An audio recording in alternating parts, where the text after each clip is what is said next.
Skeletations, my new ghoul friends. I'm Niomi Dylan Sass, resident podcaster here at UIC Radio, and I'm taking you along with me to visit something grave today. This is where hauntings feel like hellos. Welcome to season 3 of a podcast for everything in the horror genre, from movies to mythologies and mysteries. This is Summer in the Crypt. On this week's frightful journey, it's your favorite ghoul's favorite horror podcast hostess with the grossest. It's finally here. The movie I have been waiting for all year long has finally been released, and you know your ghoul had to do an episode on it. That's right, I'm talking about Scary Movie 6. The Wayne brothers obtained the rights back to their franchise and got the old gang back together for a much-needed reboot-icle.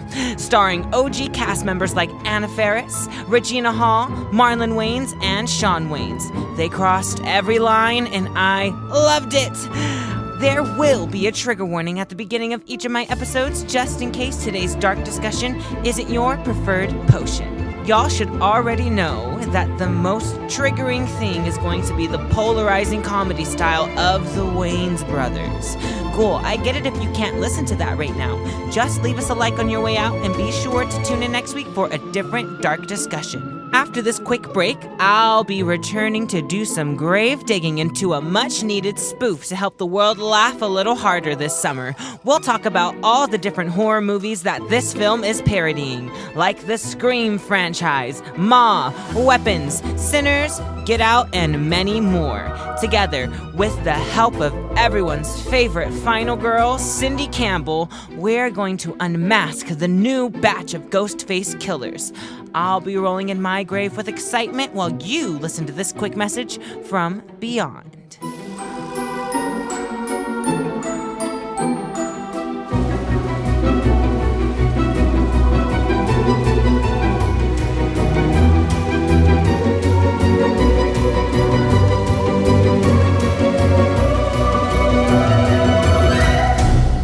My familiar just came back from the underworld and gave permission that I was able to cast the spell on the double. This is She's Summoning. Everybody, welcome to the studio. Me. You guys, I just want you to know that the devil works hard, but your ghoul over here at UIC Radio, I work just a little bit harder, okay? So Scary Movie 6 was just released. Today is Friday, June 5th, so it was technically released today, but AMC always does like an early screening the day before. So I saw the early screening, and I already have a whole episode planned out for you guys. But before we get into the episode, let's catch up a little bit. How you guys been? It's been a week since I've been in your little ear holes. I hope you've been having a great summer. I know I have been using my free will to the fullest. So I had bought a paddle board, so I picked up this hobby, which is kind of crazy because I don't think I have a fear of water. I'm pretty sure it's not a fear of water.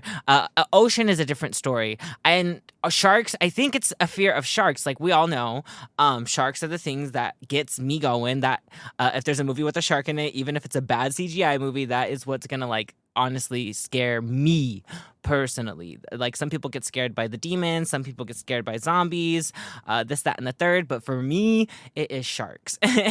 So like I remember one time I went to Catalina Island and I was kayaking inside of the ocean, and literally like I was almost like frozen with like shock and fear almost the whole entire time, because like I saw somebody like throw in live bait and I was like, why the fuck are you chumming the water? And yeah, I thought a shark was gonna come the entire time, and then like because I wasn't going anywhere, we almost got hit by this drunk boat driver that was just literally like almost smacked over our whole entire freaking kayak. But Paddleboarding is a different story. And I'm a lifeguard, y'all. I don't know if you know this, but I am a lifeguard. Hi, hello, how are you? I'm a lifeguard. I'm here to save the day. Do I have your permission? Yes, thank you so much. So I am going to be starting a new lifeguarding job. I used to just do it for pools. I love a pool. Pool is my preferred body of water. Personally, I remember even when I was little, I always had a vivid imagination. That's why I think I'm good at acting. But I can still like envision swimming with sharks inside of the pool because I always thought the sharks were inside of the pool. So that's why I'm pretty sure it's not water. I just really think that my body and brain does not like sharks, even though like I think they're so cool and majestic. However, so yeah, I'm lifeguarding a new job, and since this job, I'm gonna be watching the kids 4 days out of the week at an inside pool or an outside pool, a pool nonetheless. But on every Friday, we're all gonna go to the lake, and I'm gonna be one of the lifeguards on the lake. So I was like, ooh, I need to start getting used to this Lake Michigan water, you know? So I picked up paddleboarding, and I did it like when I went to camp last year before it was called Campfire. It was like for incoming freshmen and incoming transfer students for the university. It was a weekend like getaway leadership retreat up in Wisconsin, the weekend right before the first year that you start here. So I did that, and when I did that, one of the things that we were able to do was paddleboarding, but it was only like 20 to 30-minute sessions, and then I did it once, and I was actually, I was kind of good at this. I skateboard. Y'all know I skate, so it's kind of like the same balance, but just in the water, and you're using a lot of your upper body strength to paddle instead of like your legs to paddle. But yeah, so I was like, oh, okay, this is something I could get into. And so there's a lake right by where I live. Obviously, we live right by Lake Michigan, but where I live, it's kind of really easy to get there. So I just skate there with the giant paddleboard. It's an inflatable one, so I can like deflate it and then blow it up when I get there. And it has been so fun just vibing on the water, chilling, killing. I'm really bad at like keeping earbuds, so I always like buy like this very cheap version that works really, really well. I'm not gonna lie. They're called like the brand is called ONN. They got sold at Walmart and everything, but this is probably like my fourth pair of headphones that I bought. So I have like at least two pairs that only have one earbud because I lost the other one. So like when I'm out on the water, I always to make sure to charge the ones that just have that one earbud, because like if it falls into the water, F it, I already lost the other earbud, and I already have a pair that has two of them at the moment, hopefully, knock on wood, that they're not going to, I'm not going to lose one of them anytime soon. But yeah, so I just have the one earphone in while I'm on the water, and it is just so peaceful. It is so fun. It is so nice. I am still like slowly testing the waters, you can say. Like the first time I went out there, I sat the whole entire time. I tried to stand up once, and I was like, ooh, I don't know about this. And then the last time I went out there, I was standing up and I was doing great, but then the wind was like picking right back up. So I was like, you know what? I'm just gonna sit before the wind throws me over. But I am super excited to get into this new thing. I want to I know there's like kayaking things you could do at night, paddleboarding things you could do at night, all in the channel in Chicago where they have like neon lights and stuff. I'm going to try to like look for something like that to do this summer. Like that is for sure on my summer bucket list. I will keep you guys updated on that. Hopefully we could get some videos. Speaking of videos, I am like trying to challenge myself to be more active on Instagram. So on the She's in the Crypt profile, we're doing a bunch of different kind of just random reels just to kind of like get engagement up and to get people like eyes on the profile. And it's been going pretty good. I'm not gonna lie. I follow back, just by the way, if anybody's listening to this and you aren't following me, no, your ghoul will follow you right back. But I got already like plus 45 followers just in the last like, I want to say 2 weeks where I've really been trying and like actively being engaged on there. Try it out. But that is also my main goal for this summer, is to really just promote the F out of this podcast. We're going to do it, you guys. And then I volunteered for the Chicago Pride Parade. So the Pride Parade is like in Halstead right at the end of the month in Boys Town. It's a giant parade. They do it every year. It's pretty sure it's free to the public.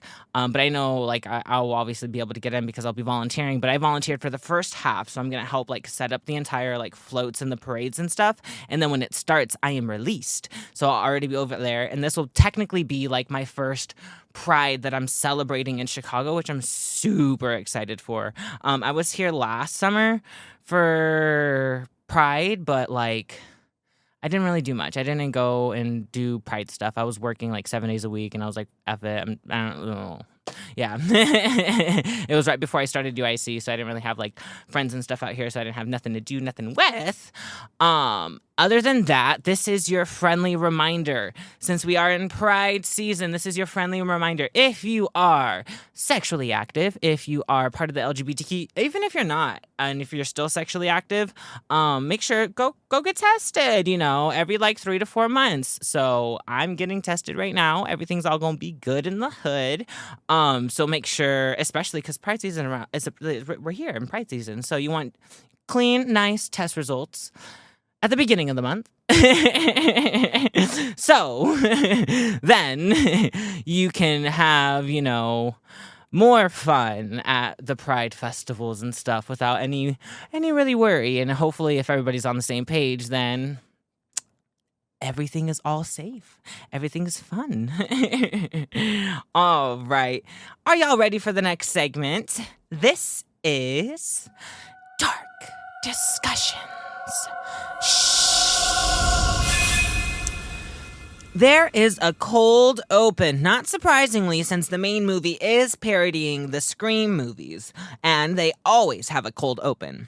It's Carmen Electra working as the bartender, and Tiana Taylor as herself waiting for her online date to show up. They have cute banter about being the first girls in the movie to die. Tiana is playing herself, and she's on the phone with her date, getting directions to meet him outside. As she gets to an alleyway, Ghostface pops up and tries to kill her, but she's a New Yorker, honey. She does a gang-affiliated whistle, if you know, you know, and all of New York comes to back her up. Just as the killer tries to stab her in the gut, her rock-hard abs deflect the hit and bend the knife, and they all jump this Ghostface. Just when she calls everyone off of him, he throws one jab that did land, saying that she never won any of the awards that she was nominated for. Then she kills him. It turns out that was the intro to the movie called Horror Movie that the character Tuesday was watching at her house. She gets a call from her friend, and she hears a doorbell ring, and her friend tells her to go answer it. So as soon as she does, it ends up being Ghostface right there. When Tuesday opens the door, he's actually standing right there and attacks her, ending the cold open scene. The next scene is the character Sarah outside of her work at an amusement park taking a bunch of pills when her boyfriend comes outside to join her. She gets a call saying that her sister Tuesday has just been attacked and is in the hospital. Her boyfriend insists that he comes with her on the trip to go make sure that her sister is okay and swears it's not because he's like the killer or something. In the back, every single ride is just breaking down and people are falling and everything's malfunctioning and they're all dying in the back. We're going to take a little break right there and kind of dissect what's going on a little bit. So we already have some funny stuff. They're mainly making fun of Scream 6, if I'm not mistaken. Scream 6, some part of Scream 7, because Scream 7 was inside of New York City, and that's where this is played. That's where this is being held, is at New York City. I want to talk about the character Tuesday. So obviously Jenna Ortega was inside of those 2 movies of the Scream franchise before she quit in solidarity with Melissa Barrera and the Palestine movement. The character inside of the movie, obviously, so Jenna Ortega has played Wednesday, duh. In the movie, the character is Tuesday, because they can't say Wednesday for copyright reasons, and this character is just a portrayal of Jenna Ortega's character inside of Scream. It was kind of really funny.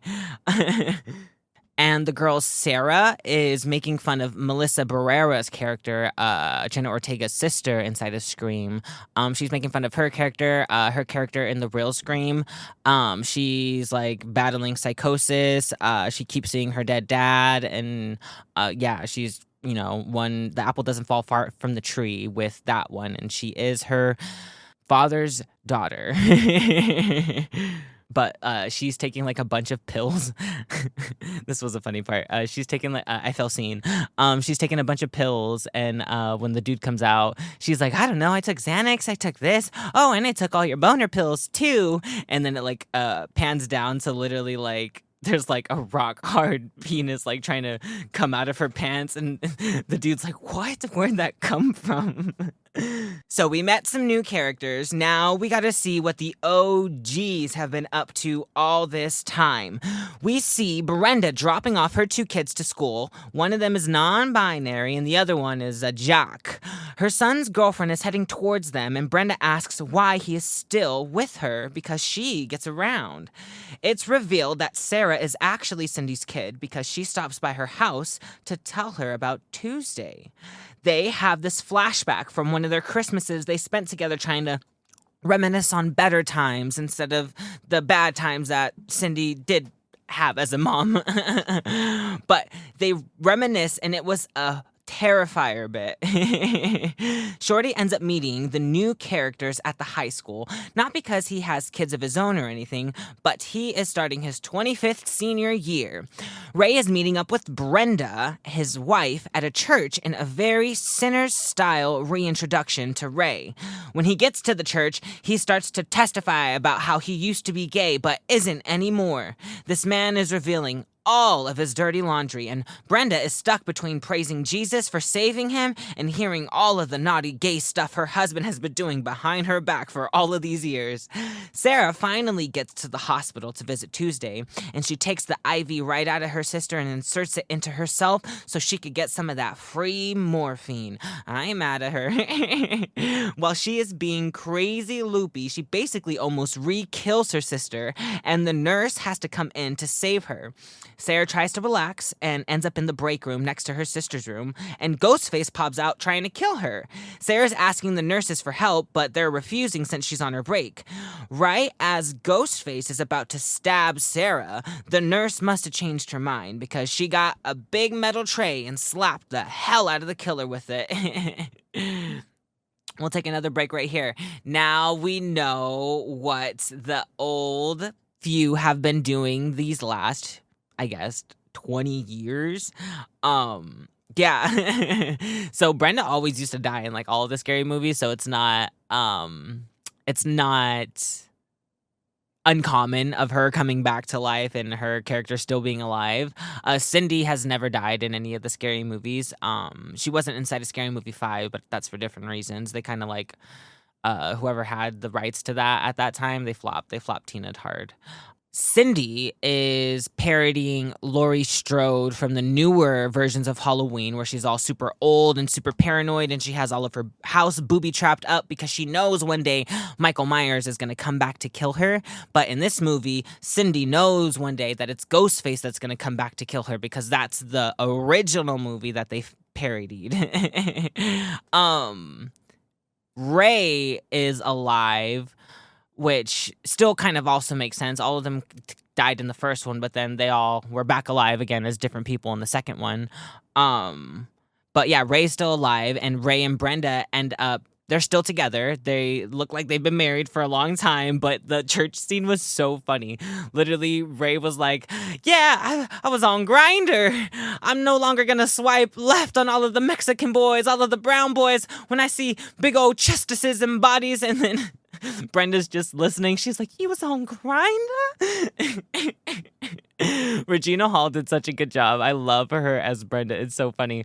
Like you can tell that she was literally like fighting being happy that her husband isn't gay anymore, but also being like shocked and like horrified at the stuff that he did do. Happy Pride, y'all. So Brenda's character is making fun of Octavia Spencer's character from the movie Ma. That's what she's been up to this whole entire time. She's just she has 2 kids now, and to kind of like mix all of these movies together into their own little plot, Brenda's 2 kids are the twins from the Scream franchise. One of them is Mason Gooding. I don't remember the girl's name, but Mason Gooding, that big, hot, buff dude. Those 2 are being parodied in this movie, and they play Brenda's children. So Brenda has those 2 kids, and Cindy also ended up having kids, Sarah and Tuesday. Leave it to Cindy Campbell to name one of her kids Tuesday. I really enjoyed the Terrifier bit. I am a huge fan of Terrifier. We are going to have a Terrifier-a-thon when it comes to Halloween. But it was funny in the Terrifier movie in Christmas time, you know, he brings like a bunch of stuff to kids and then he ends up like blowing up the kids. But in Scary Movie, I was going to call it Scream. In Scary Movie, he has a bunch of body parts, and Cindy, it's a flashback of Cindy taking her kid there, Sarah, and then the kid's all like, Mom, he gave me a severed arm. And then Cindy's like, say thank you, sweetie, just not paying attention, chewing gum. And then all of the other kids like go up and they all get different body parts, and then you just hear one kid in the back go, a booty. And then it was gross. Another like kid had like a pair of like genitalia in her hands and like threw it, and they were like all just screamed and ran away. Yeah. I love parody films. I am not gonna lie. This is my kind of comedy. Another funny part, like this is just so absurd and it's so stupid and it's so good.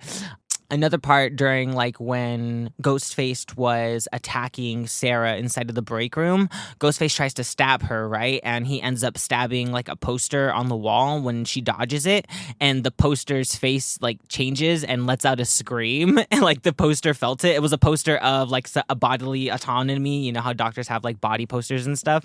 So he stabbed this poster, and the poster literally like winced and screamed out loud. That part was funny. All right, to get back into the movie, Sarah knows Ghostface is after her, and there's only one person she could think of that can help take down Ghostface. Someone no one ever expected. Doofus. Her boyfriend is driving her to Doofy's, and she notices he has like a really big bump on his head and is like, wow, it looks like you got hit with like something metal and hard. To kind of like explain Sarah, she's definitely Cindy's kid. It feels like she was just doing like a Cindy Campbell impression the whole entire time, like an Anna Faris impression. But like she's definitely Cindy's kid. You can tell in her mannerisms, the way she talks, and her intelligence level is at par with Anna Faris. And then she was like, or he was like, wonder how that happened. When they get to his place, Doofy's place, he has Gale Hailstorm on in the back playing and says no to helping Sarah out. But he ends up coming around because he shows up just a little later, and Cindy shows up too. They all go to the New Gen's house to figure out what they all know and to see if they can determine who the killer is. It happens to be at Brenda's house. Obs. First, Cindy has a reunion with Shorty, which was super cute and super funny. Then she has a reunion with her good old best friend Brenda, which was even funnier. Brenda was reading her down in like the friendliest way possible. She was like, oh, look at you. You look so good. I mean, your hair's a little dry. Oh, and look how far your titties have dropped. Of course, Brenda brought a platter of Jell-O shots for everyone while they reconvened. The new and old gen, working together, came to the conclusion that they are dealing with a rebootical. And Shorty said a rebooty call. In a different scene, we see Greg, who died in the original Scary Movie. He was Buffy's boyfriend, but now he's the sheriff, and he comes across his legendary baby penis photo. Then he gets a call from the killer, and he says that he will gut his baby girl before Bobby is able to get him. That's when Bobby cuts him off and says, "Hey, asshole, she's a boy." Yeah. He has a trans son. Happy Pride, y'all. Ghostface was correct and killed the sheriff's son before he was able to come home. The killer hides and knocks out Greg, and when he wakes up, Ghostface is taunting Greg with his cut-off baby penis being held up to a magnifying glass, saying, "You looking for something?" Now, reporters know, and cops are all over the murder scene, and this is when Doofus and Gale Hailstorm reunite. Gale tries to seduce him again in order to get herself the inside scoop. All right, so Greg's character has a trans son. You know, I'm kind of like sad a little bit, not sad, but I forgot her name, but the actress who played Buffy in Scary Movie, she wanted to be a part of this. She was excited about this movie coming out. They didn't hit her up, but like it kind of like, I'm like, if they had Greg come back, that specific character from Scary Movie, even though he died, like, why didn't you guys have Buffy come back? During like the Scary Movie episode that I was doing with Lucy Harrison, I was saying like they should have like opened up like a random trash can and her head still been like decapitated and talking shit all this time, this much later. Like, oh my God, finally you guys opened up the lid. Do you know how long I've been in there? And then they just like closed the lid back on her. They should have did that. They should have did that. Y'all should have did that. Put me on the writing team. Thank you so much. So he has a trans son. I don't find this problematic. I'm not speaking from a trans man experience, so I'm a trans woman. But I didn't really have a problem with this because the way that like the people were treating the character, this is how like you get treated in real life. It's just like a projection of what really happens, even though like it seems like it's a joke or whatnot. That's just literally what happens. And also like they gave the trans son a supportive dad. Greg was a supportive dad. He was one of those people that would like wasn't mad or anything that their kid was trans or like kicking them out the house or anything, but just having one of the harder times like grasping, changing, addressing their child by a different pronoun, you know, because like earlier in the beginning of the movie he called his son, "That's my baby girl." And he was like, "Not baby girl, baby boy." Yeah, I don't know, I'm sure some people are gonna find it problematic. I won't be surprised. However, I thought it was funny. Another like absurd funny thing that happened was when the killer was calling Greg's son. Greg got like the contact popped up. Literally, it said the killer with like Ghostface picture saved as the contact. It's like, what the hell? And another thing too, when all the reporters were at the scene of the crime, there was somebody who was reporting for OnlyFans Rapid News. That is where my journalism degree will get me. One day. I'm just kidding. Gale comes back and her and Doofy, it's so gross. Doofy's character is so gross. I'm kind of like not shocked, but like they actually had him like kind of as a bigger character. I didn't think they were gonna give him that big of a like that specific character that big of a role. Like some of the other characters had little cameos. I thought his character was gonna be more so like a cameo, especially because in the first Scary Movie, his character actually ended up being one of the killers along with Gale, and they like run away together at the end, and he ends up being like hot. But yeah, so he's back in this movie, and him and Gale reunite because, you know, they're making fun of Scream 6. It's Dewey and freaking the real Gale Weathers. Yeah. You guys need to go see this movie. So There's this midnight scene where it introduces Get Out as one of the movies that they're making fun of. Some dude is half naked running straight towards Shorty as he's smoking a blunt outside. Then, Ray comes shortly after running after the naked guy, saying some gay stuff to him, saying like, Uncle Ray's gonna get ya, Uncle Ray's gonna get ya. Then Shorty smoked so much it sent him into a K-pop hole instead of a K-hole. If you know, you know. And had some whole K-pop demon hunter inspired music video smoking montage with really good animation. Don't kill me, y'all. Don't kill me. I've never seen K-pop Demon Hunters, but I do know that music video and I do know the song. It's going up, bum, bum, bum, bum, bum, bum, bum, bum. But that was the song that they made fun of, and like the lyrics that they made for it, I can't say any of them because they used the word many times. However, it was so funny. I'm about to like put it on my Spotify playlist. We're back at the hospital where Tuesday gets attacked by the killer again, and during their fight, they accidentally hit a tank of laughing gas, causing it to leak all into the room. So they are not only trying to fight each other, but also fight the laughter. But Ghostface may have been a little more susceptible to getting high, taking the edge. Thankfully, Sarah gets there just in time with Doofy. Doofy gets Sarah and Tuesday in the elevator to safety and tries to take the killer on himself, but is unsuccessful. Just like how Dewey got killed finally in Scream. They get into a fight, and Doofus puts his finger in his butt and wipes it on the mask of the killer in an attempt to save himself, but the killer stabs him. He is thrown back a little bit, but he is successful. We get a couple of more kills coming. Shorty is on live stream with Kai Cenat, and Ghostface pops in. They end up playing one of those dumb games as the little boys do in their streams where they spin the wheels and stuff. And when it's Ghostface's turn, he ends up cutting off Kai's head. Oopsies.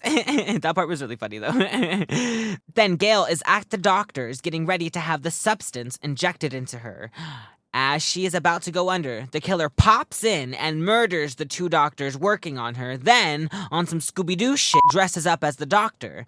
He starts to overly inject Gail with the good stuff, and the substance kind of works. Instead of turning into a crazy, scary monster, we get a cameo from Tiff from White Chicks before Ghostface kills her. She was like, "You were thinking it," and then Ghostface was like, "But you said it," and stabbed her. Honestly, I lived for the cameo. White Chicks is one of my, I think, guilty pleasures, I would say. Yeah, that movie is hella problematic, but I love it. It's literally one of my favorite movies. Yeah, it's one of the precipice for white people to be like, oh, well, why can't, you know, it's okay for people of color to do whiteface, but why can't white people do blackface? I mean, they do it in White Chicks. Yeah, babes, it's not the same. I'm so sorry to break it to you. But there's some funny stuff in here. When Doofy and Sarah got out of the elevator, first of all, like, Ghostface is, like, on top of Tuesday, like, with a big knife out, like, ready to kill her, stab her, and the elevator opens up, and the whole entire elevator is just full with, like, nurses and stuff. None of them care. They're all just looking, and then, like, Doofy and Sarah are in the back trying to, like, get out. They're like, excuse me, thank you, excuse me. And then they finally get out, but right before the elevator takes off, Doofy goes and, like, slams his hand on all the buttons, so the elevator has to stop, and he's like, sorry, I can't help myself. And then when they kind of saved Tuesday real quick, Doofy, like, made Tuesday and Sarah get back into the elevator so they could get to safety so he could try to take out Ghostface, even though he wasn't able to. But he slams the elevator buttons again, and they're like, "Ah, come on!" Because we all know, like, when you're in the elevator and it has to stop at every floor, you might as well have just taken the stairs. Cindy goes to try to help Sarah and Tuesday. She apologizes for not being a good mom all of those years and for calling her daughter Tuesday, but it was Taco Tuesday when she was born, so who can blame her? Sarah has had enough, so she decides to get Tuesday and get her away from the town with her boyfriend. This is when Cindy says, "You can't run. It'll just follow you wherever you go." And we end up at the Halloween party that Brenda is throwing at her house for all of the kids. Best costume goes to Ray for dressing up as Jake Gyllenhaal from Brokeback Mountain. He definitely isn't beating the gay allegations. Shorty comes looking for his party stash, and that's when Brenda realizes she must have given it out to the trick-or-treaters as Halloween candy by accident. Then it cuts to all of the kids running around at night like the kids from Weapons. It cuts to Brenda's child, the non-binary one, and they're vibing with this person dressed as Megan and doing her little dance moves until she takes off her mask and reveals that Megan is actually Ghostface. Then Ghostface stabs Brenda's kid, and someone on the train is like, "Oh my God, he stabbed her." And the kid was like, "My pronouns are they, them.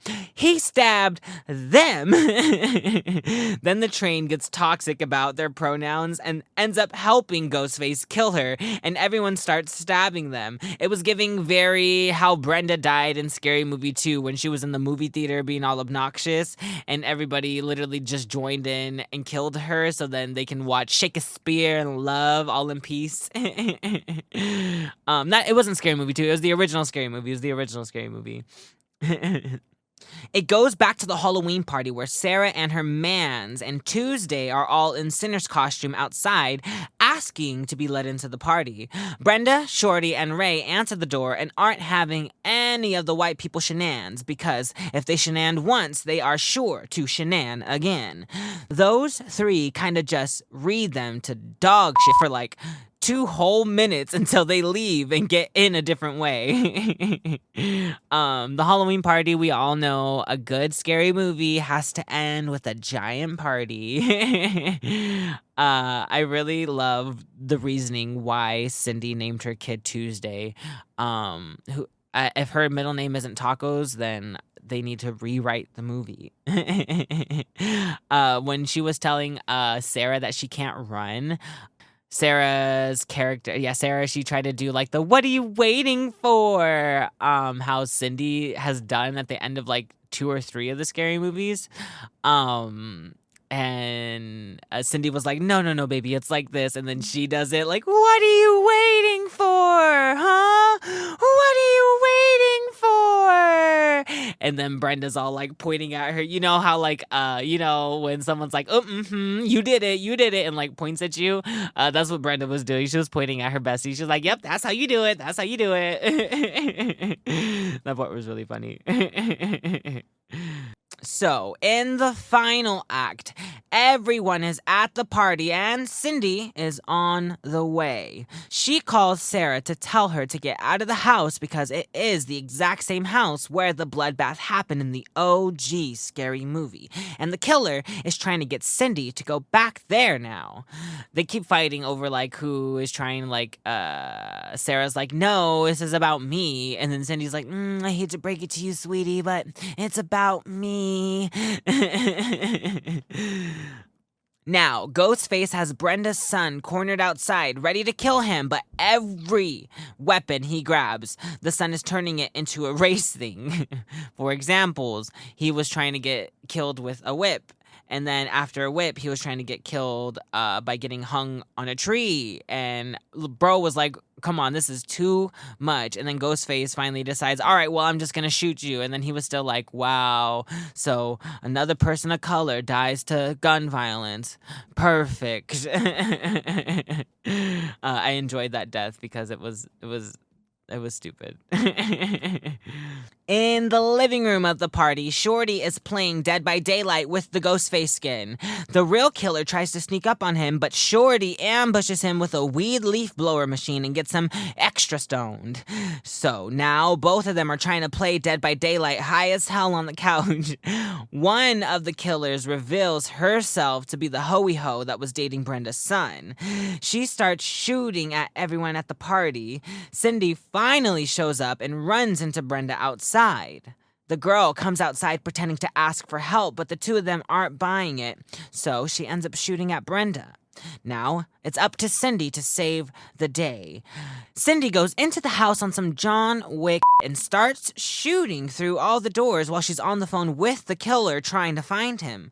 She almost shoots Shorty hiding and gets Sarah's boyfriend in the leg while he was hiding.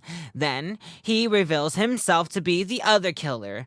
As they think they are about to win and kill the legendary Cindy, 2 more ghost faces come out and kill those 2.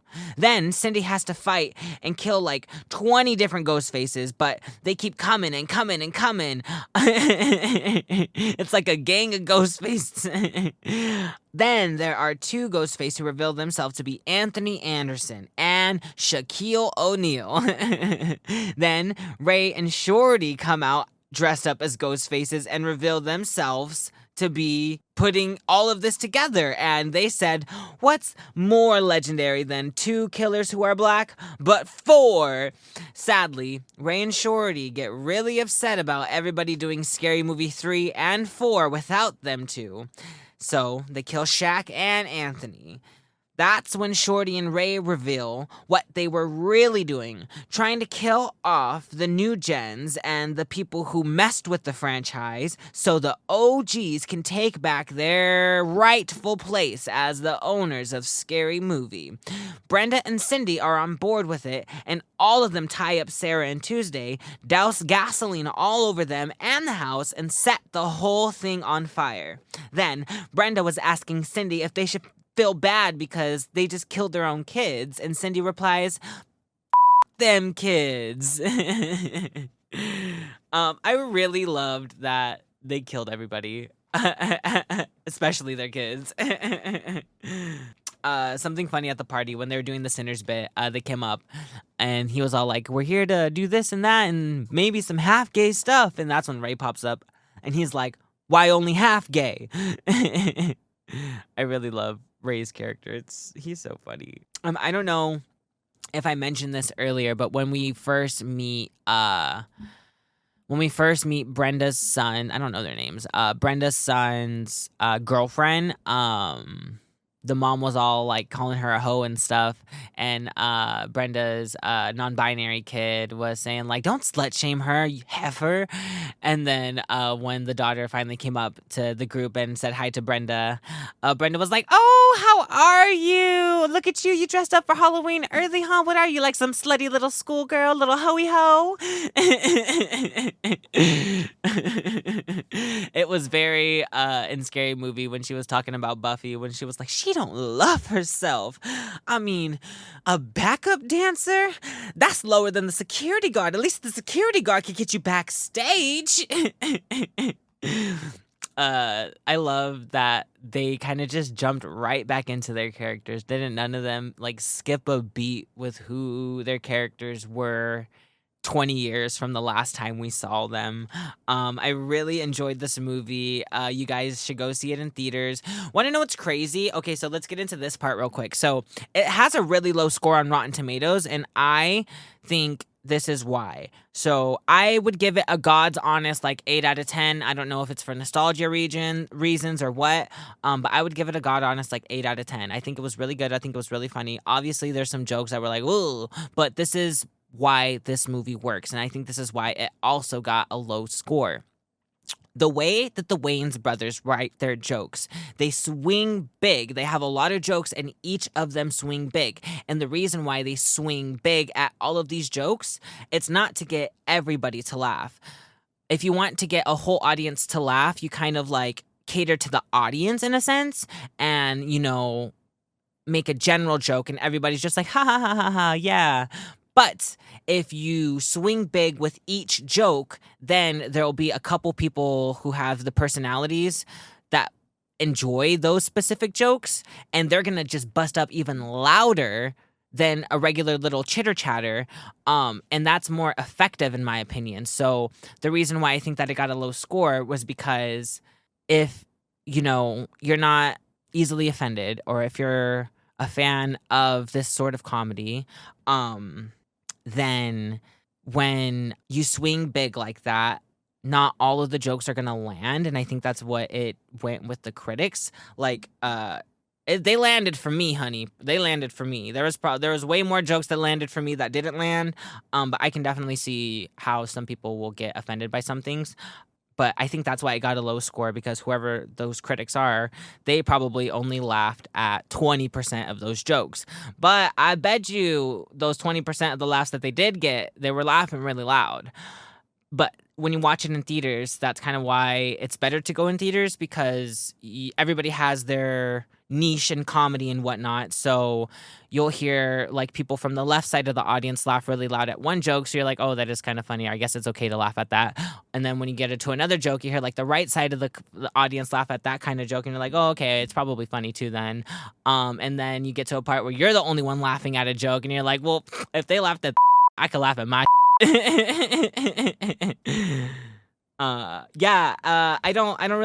don't think I have any more final thoughts for this movie. Go watch it, you guys. I love it. Love it. Love it. Love it. And I got a free poster. Yep, I love it. That was Scary Movie 6, y'all. Scary Movie 6. We're in the Crypt. We're at the part where we get to play one of my favorite games, Slash or Smash. The rules are very simple. I will tell you an iconic horror movie, and we will say whether we would slash or smash and why. So, on this week's lineup, we have some of the original movies that Scary Movie 6 is parodying. Yeah, these are the movies that they're making fun of, the main ones at least. So, up first, we have Scream 6. So, I am going to give this movie a smash, actually, and I will tell you why.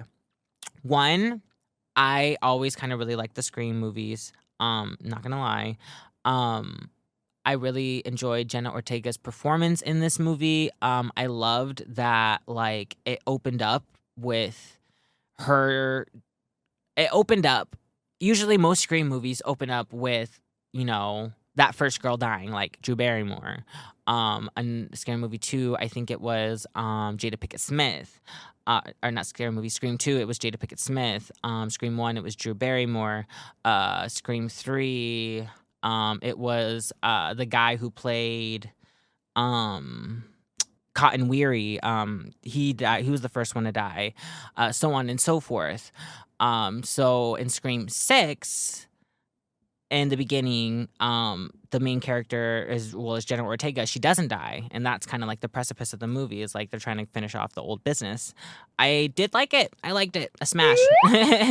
Next up, Scream 7. I am going to give Scream 7 a slash, and I'm gonna tell you why. So I wasn't a fan of who like the ghost faces turned out to be. I did like this movie because Hayden Panettiere's role was reprised as Kirby in this movie, and I effing love Kirby.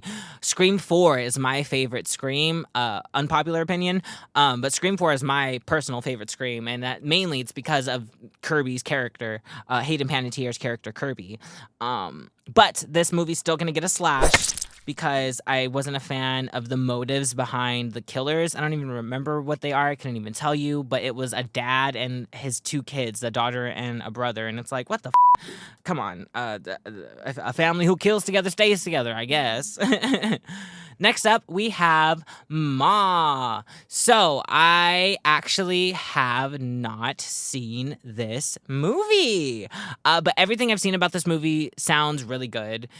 This movie is one of those movies where it's funny, but I don't think like it's written to be a comedy, but it's funny because Octavia Spencer's character Ma is kind of unhinged AF and super crazy. I remember seeing the one part where she just runs over the kid in her pickup truck and just like goes on about her day. But with that being said, I'm gonna give it a smash and I'm gonna put it in my watch list. We're gonna watch this summer and I'll let y'all know. Next up, Weapons. So I'm gonna give this a smash. I was a real big fan of the directing style of Weapons. I really like how they kind of told the story, but in like I think 4 or 5 different people's points of views, but it all cohesively told the story from beginning to end. I'm a fan of Aunt Gladys. We all love Aunt Gladys, especially what the drag community has done. Happy Pride. Smash. Yeah, Weapons is a smash. And I love Her name is slipping my mind right now, but Julia Garner, yeah. She is a fantabulous actress. I really enjoy her performance in that movie as well. Last up on the dossier, you guys, it is Sinners. So this movie is gonna get a smash, but I'm only gonna give it a smash because I'm scared of everybody. No, I'm just kidding. I did like this movie. I think this movie was good. I personally think they could have cut out about 15, maybe 20 minutes of exposition dialogue in the beginning of the movie because it was a lot to maintain my focus. I was off of an edible when I was watching it, so it was kind of hard to maintain my focus anyways. But as soon as they got to like the vampire stuff and people started dying right at the end, I was locked in, baby. I was locked in. Like that movie, I would give that movie a 9 out of 10. But like Michael B. Jordan's performance was phenomenal. Everybody's performance in that movie was just freaking awesome. The directing style was top tier. The story itself was really, really good. I personally am not a fan of a bunch of exposition. That was my only qualm with it. There's not too many movies that I fall asleep in, but like I watched that movie twice and I fell asleep around the same part both times just for a little bit, and I think it's because like they could have cut that part out. It's just like, y'all just talking like let's get it together. Let's kill somebody. But it was totally worth the wait, I guess, at the end. But if you have ADHD, yeah, not for you. Alrighty, everybody, that was Slash or Smash. We have almost dug a hole big enough to fit this topic into, but before we go, this is part of the show where we answer chilling inquiries from our crypt keepers. Today's question comes from the scariest place on earth, the Instagram DMs. All right, the first question is from an anonymous. It says, have you ever had your tarot read before? So I sometimes get like stuff on Instagram. I've gotten my tarot read before by one of my friends. What was her name? It was my friend Bella for sure, but one of her friends, I forgot her name. But she read my tarot before I left for California, before I left California for Chicago. And online, I'll randomly get like tarot reads from like the online spiritual girlies, and sometimes it's crazy. Like I don't know if they're just really good at making content that just relates to people, or if I'm just gullible, but like they'll literally say something and there's like no hashtags or nothing on their post, and it'll be like, if this is for you, if this founds you, then this is for you, and I'll be like, okay, I buy it, let me see what the algorithm wants me to know. And yeah, that's why like this like if it wasn't for the tarot readings that I've been getting on Instagram, I wouldn't be, I think, like, dedicating so much time to myself right now, you know? Because that's kind of like the last thing that it was saying. It was saying, like, the universe is ready to give you everything you've been asking for all these years. You just have to be ready to shed your previous self and accept the life that you once had is now gone, so then you can be prepared to propel yourself forward into your next timeline and your higher calling and alternate being and all that fun stuff. I be smoking and I'm like is she talking to me? But it's helpful. I mean, like I've been very inspired by it. Next question is from @eatbananas_go_bananas. Hey friend, so the question is, any experiences with a ghost?